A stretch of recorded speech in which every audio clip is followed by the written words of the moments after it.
పని గంటల తగ్గింపు, ఓటు హక్కు, పని ప్రదేశంలో సౌకర్యాల కల్పన కోసం పురుషులతో సమానంగా వేతనం కోసం నాడు అంతర్జాతీయ శ్రామిక మహిళా పోరాట యోధురాలు క్లారా జేటికన్ స్ఫూర్తితో నేడు బీజేపీ పాలనలో మహిళలపై పెరుగుతున్న హింసకు వ్యతిరేకంగా ఐక్యంగా పోరాడాలని సిపిఎం రాష్ట్ర కమిటీ సభ్యులు టి స్కైలబ్ బాబు పిలుపునిచ్చారు. శనివారం సిరిసిల్ల బీవై నగర్లో అంతర్జాతీయ శ్రామిక మహిళా దినోత్సవ జిల్లా సదస్సు అఖిల భారత ప్రజాతంత్ర మహిళా సంఘం ఆధ్వర్యంలో నిర్వహించారు. ఐద్వా జిల్లా అధ్యక్షురాలు సూరం పద్మ అధ్యక్షత వహించగా ముఖ్య అతిథిగా హాజరైన సిపిఎం రాష్ట్ర కమిటీ సభ్యులు టి స్కైలబ్ బాబు వచ్చారు. మహిళలంటే అన్ని మతాలు ద్వితీయ శ్రేణి పౌరురాలుగా అణిచివేశాయన్నారు. రాష్ట్రపతి ద్రౌపది ముర్మును నూతన పార్లమెంట్ ప్రారంభోత్సవానికి, అయోధ్య రామాలయం ప్రారంభోత్సవానికి కానీ పిలవకుండా అవమానించడం దేశం కల్లారా చూసిందన్నారు.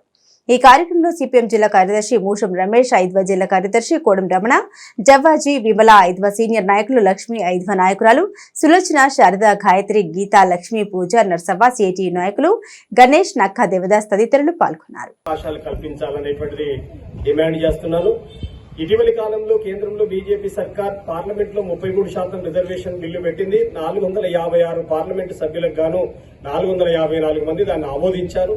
కానీ బీజేపీ రాబోయే పార్లమెంట్ ఎన్నికల్లో మహిళా ఓటు బ్యాంకును క్యాప్చర్ చేయాలనేటువంటి ఒక దుర్బుద్ధితోటి పెట్టినటువంటి బిల్లు లాగానే కనిపిస్తుంది.